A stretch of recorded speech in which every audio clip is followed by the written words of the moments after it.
right, good evening, folks. We're going to get started. My name's Chris with Ironman 4x4. Welcome to the Offroad Workshop. This is a series of talks that we're going to be doing once a month over some key topics in this whole overland, four-wheel drive touring, off-road spectrum. So a lot of good things to cover. Tonight's talk, we're going to cover intro to four-wheel drive touring. And I've got 4 points here that I'm going to really kind of hit on and dive into some details. Feel free to pipe up if you guys have questions, and we'll get straight into it. So all right, how to get started? Well, you got to have a plan. With anything you go about in life, plan. Planning is always good. You're never going to lose anything from planning. I like to tell folks, get a 10-year plan put together, figure out what kind of places you want to go see. Do I want to go see some of the big national parks like Arches or Canyonlands or whatever? Do I want to go just travel the backcountry of different states? Do I want to get out to my favorite hunting and fishing spot? Do I want to go out and mountain bike all these awesome trail networks that are all over the country? It's just whatever your thing is. Or do I just want to get out and unplug and just recharge my batteries? So figure out what you want to go do, kind of create a bucket list. And I like to tell people, do it for 10 years. You don't have to stick to it, but make a 10-year plan. Because then you can start, you've got goals that you can start shooting for. Like this year, as a family, or as me and my buds, or whatever, we're going to go do this. This is a big trip this year, or these are like the big trips of the year that we want to go do. So just have that that plan, because that gives you something to work towards. And once you kind of have a plan, obviously we got to start budgeting for that. We want to consider fuel prices. Holy moly, gas prices are insane. So that can affect the plan. But if you start budgeting for that and say, look, this is our discretionary fund that we're going to put towards this plan every year, right? Budget for it. And also consider the seasons of where you would want to be going. We're very lucky here in North America to where you can do this all year round. You just got to plan where to go. I'm going to start this, we're going to talk about sort of all of this based on just touring here in our country, because I think that builds a good foundation for you to kind of get the basic skills and rhythms and habits to where then you can plan a trip abroad where you may throw your truck in a shipping container and send it down to South Africa, or you may go rent a truck or whatever, right? But this will be creating those good habits, those good skills, the good planning to make that dream Botswana, safari trip actually a reality, that you could do it with confidence. But that may not be your gig, and that's okay. So definitely use that plan as your jump off point. Without it, you're just not going to be as efficient, I think, with your budget, with your time, with what you want to do, without that plan. And I'll also tell people, work with the vehicle that you already have initially, right? So if it's a Subaru, if it's a Land Cruiser, if it's a Jeep, if it's a full-size pickup, whatever, work with the vehicle that you have and just get some basic trips under your belt. So if camping is a completely new thing to you, especially camping out of a vehicle, focus on just getting a good overnight under your belt. We're going to go camp up in the mountains or out in the desert or on the coast or whatever. Just make it an easy, comfortable camping trip with the vehicle that you have, because I think the knowledge that you gain from the vehicle that you already own is so valuable, because you'll learn the vehicle's strengths and weaknesses. You'll learn the vehicle's capabilities and the vehicle's shortcomings. And you may even surprise yourself on, holy heck, I got this Subaru down into this spot. I didn't even think this thing could do that. And it did it just fine, like awesome. Or, wow, I went to go to Moab and my Subaru was not the best vehicle for it, or whatever, right? So, but that process of discovery is so important, because often folks realize that their vehicle that they have is actually plenty, right? You don't need to build this monstrosity. It's plenty for what you'd like to do. And it's okay if that evolves over time. I think naturally it would anyway, because you're going to keep sort of growing in that path. But knowing the vehicle's strengths and weaknesses, what it can and cannot do, using all the four-wheel drive, all-wheel drive, two-wheel drive, whatever, using all the vehicle systems and knowing what it can do and can't do is, I think, super important knowledge. I think without that, you get caught in this, if I could just buy that truck, or if I could just get this four-wheel drive, then we could go do these trips. It's like, no, you can do it. Just put gas in the dang tank and go. Don't think that you have to have a certain vehicle to do any of this. And again, start with short trips. Focus on is my camp setup dialed? Let me back up. If you're not retired, you're going to be burning vacation time to go on trips, right? That's just what you do. So when I burn vacation, I don't want to use vacation time to do chores. I do that every night when I come home from work. I do that on the weekends. Vacation time is time for my family and myself to have a great time. So setting up camp should not be a chore.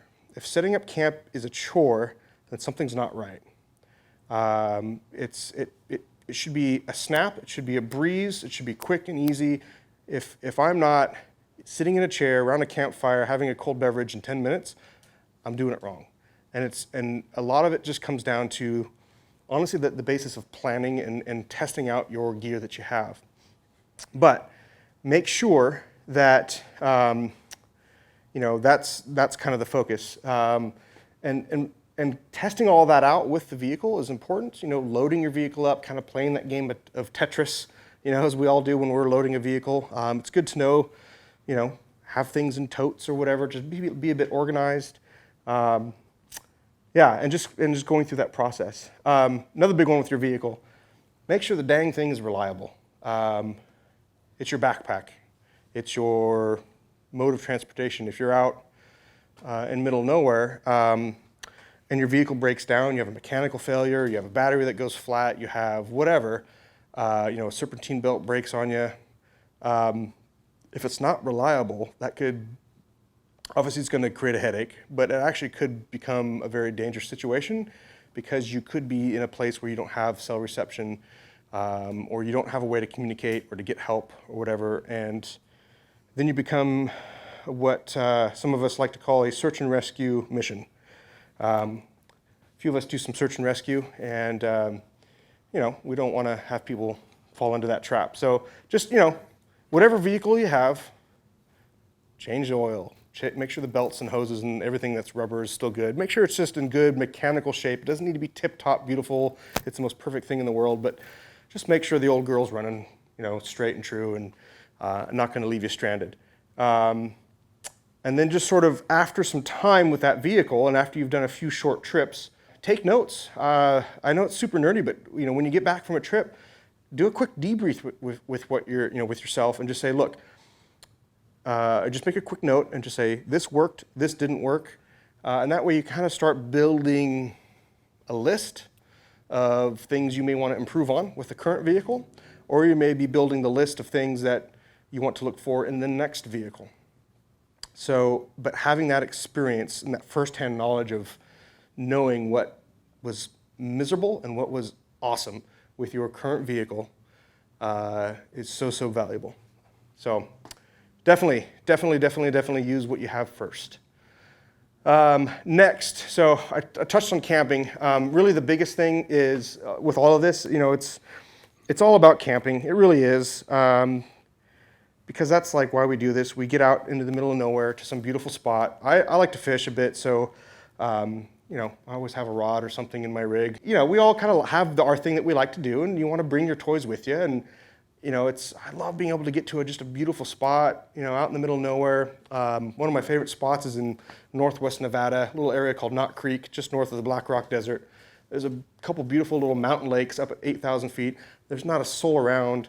You don't even need to bait your hook. You just throw it in there and you'll snag a 25, 30-inch trout because they're just like ravenous monsters in there. And there's nobody that fishes it. But stuff like that is just epic because you're there and no one else is. And you have it to yourself, and it's beautiful, it's fantastic. So the camping process is got to be dialed. You need to be sleeping well. You need to be eating well. If you're getting a crappy night's sleep, If you're cold, you're wet, you're miserable, it's blowing and howling and your tent, collapsed on you, or all of a sudden now you have a river flowing through your ground tent or whatever, and you find your air mattress is starting to float a little bit in your tent.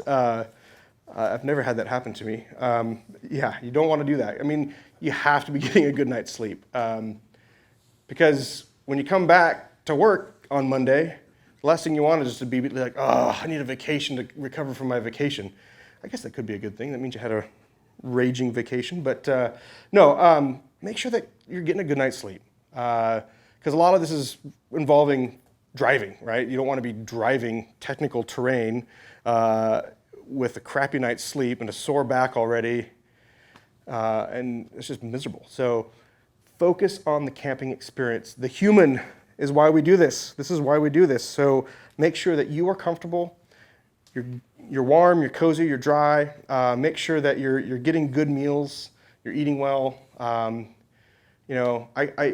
love freeze-dried. I keep freeze-dried in my truck at all times as like an emergency, or if it's just horrible out and I'm not feeling up to cooking a meal, that's what I use it for. But I don't know, I fell in love with cooking out in the middle of nowhere with my friends and family. We're just, here we are at, middle of the desert somewhere, and there's nothing around, and we're having a beautiful steak dinner, something that's better than you could buy at any restaurant. And I don't know, there's something special about that, So, yeah, eat well. I eat well. I have what you call a fatherly figure. I work hard on it. I like to eat, and that's part of the fun, sitting around that fire, just breaking bread with your friends or family and having a good meal out in the middle of nowhere. And you're like, wow, we just made this. We don't even make this at home. Like sometimes we make better food camping than you do at home, but that's okay because that's part of the experience. If camping sucks and you're miserable camping, then there's no point in spending thousands of dollars on bumpers and suspension and roof racks and winches and lights and all this other nonsense because you're never going to use it.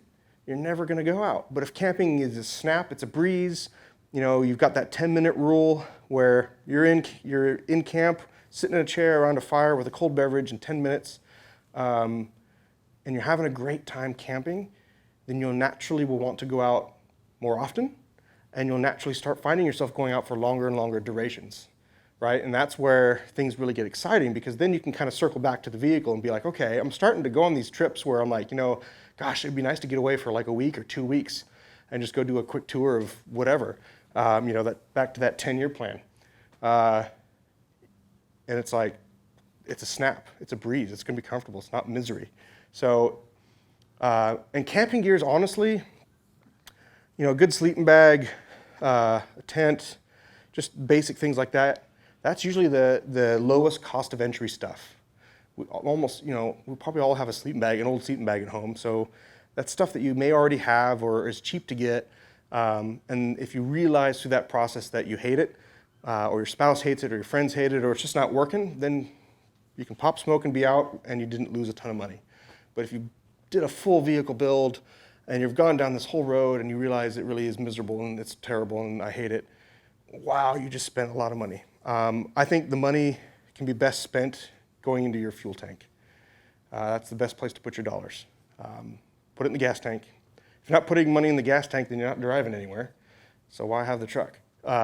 So again, it's vacation. It's not chores. Camping should not be chores. All right, if anybody has questions during this, please just raise your hand.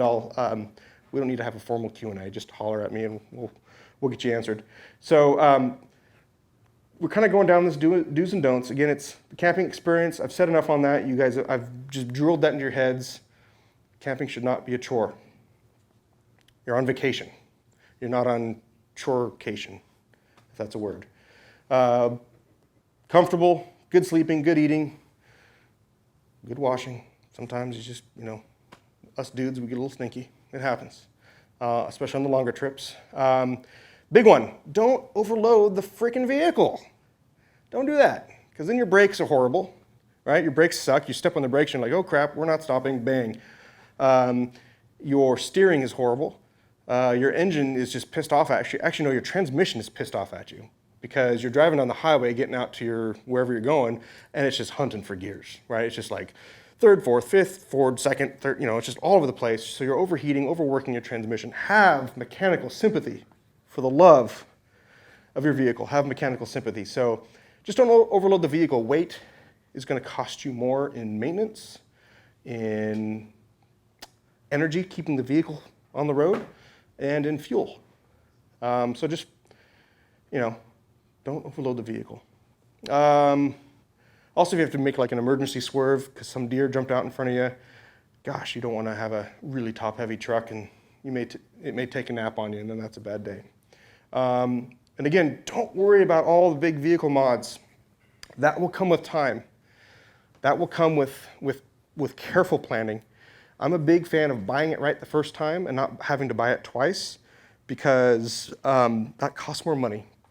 And again, your money is best spent in the fuel tank.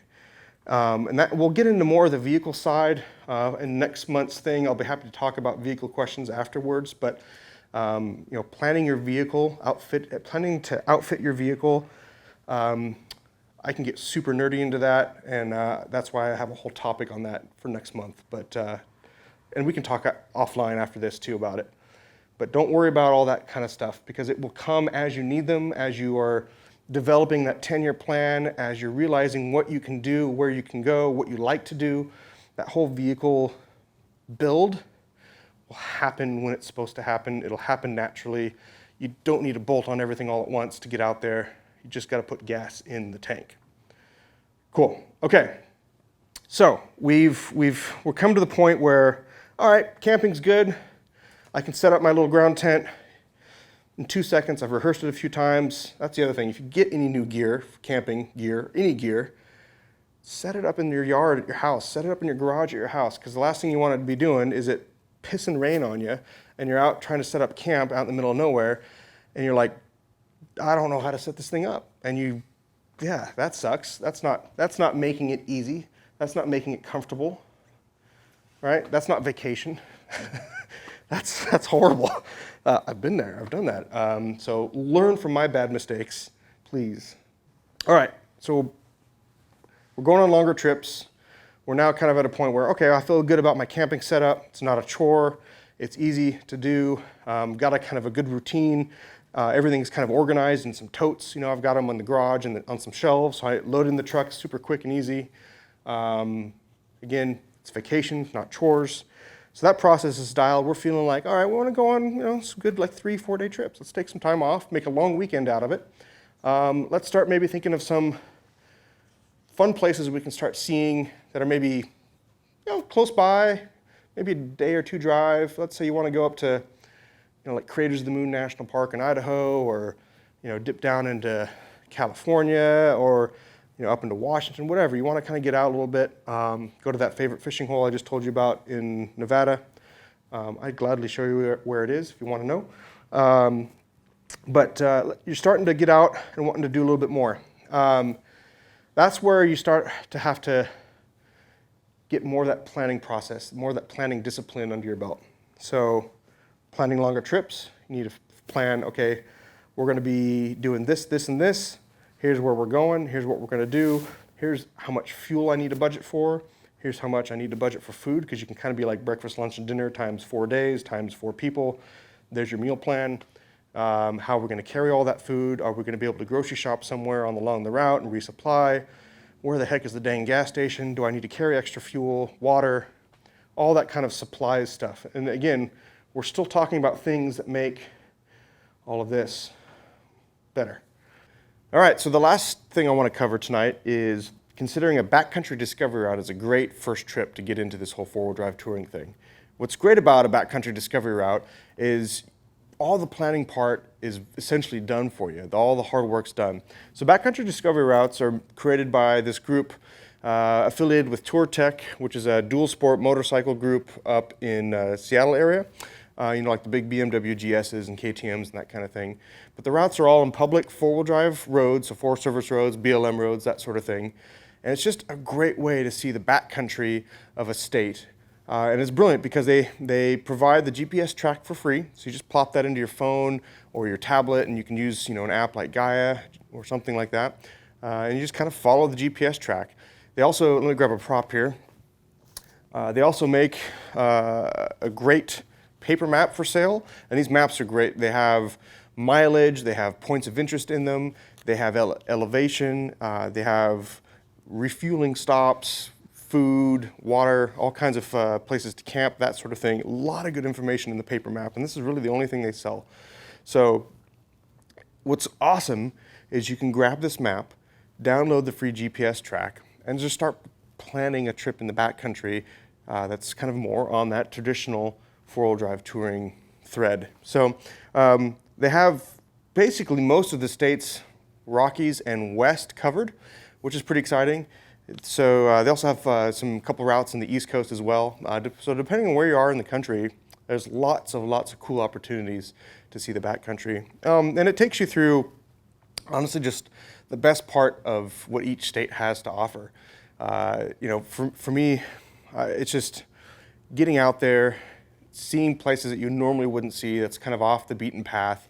Getting out to seeing spots you just didn't even know existed. I'll use the Washington Backcountry Discovery Route, for example. It takes you up through the Gifford-Pinchot National Forest, all the way up to the Canadian border. But it takes you past, some beautiful, ice caves and natural arch bridges and that kind of thing, beautiful lakes. And up north towards the Canadian end of it, you can even see some wild moose, which is pretty cool. So just a good way to see a state. You just have to follow the map, follow the track. So definitely get the paper map for the planning side. What's great is they break the routes into sections. So you could plan to do a couple sections if you want to make a long weekend, or do the whole route, for the span of a week. It's just a lot of fun, and again, the planning, that sort of barrier of entry, the planning side is mostly done for you. Where the heck am I going to go? So just a good consideration of a thing to do, a place to go, to see the backcountry of the states that we have here. And there's some gorgeous places. Utah Backcountry Discovery Route is fantastic. The Washington one is they're all gorgeous. And what's really cool is you can pretty much do a backcountry discovery route year-round with, where we live here in the Pacific Northwest. So obviously, Oregon, Washington, Colorado, some of these places get tons of snow up in the mountains. Wintertime is not going to be ideal.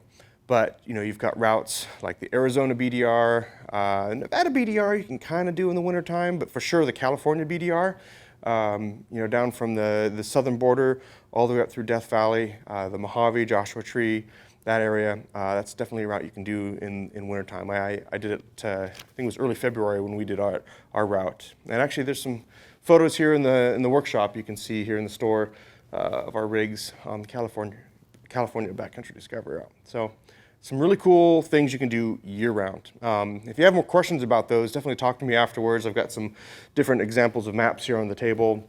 We can kind of go through it. And if you guys are curious, it's ridebdr.com is the website that you go to. Also, on May 12th, we are hosting the Wyoming Backcountry Discovery Route documentary film premiere right here in our store. So definitely be sure to sign up for that. It's a free event. Encourage all you folks to come out. Just a great way to kind of get excited for the season. A new route that's being launched, which is super cool. Wyoming is a gorgeous state, something I definitely want to check out. And just super excited. So please talk to me afterwards, and we'll get you kind of pointed in the right direction on that front.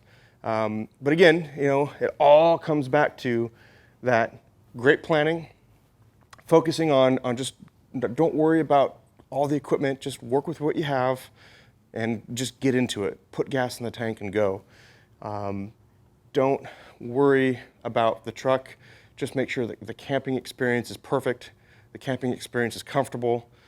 Again, because if you focus on that and really, really focus on the camping side, and camping's comfortable, it's easy, you'll naturally want to go out more often and for longer durations, and then we can start coming back to the truck.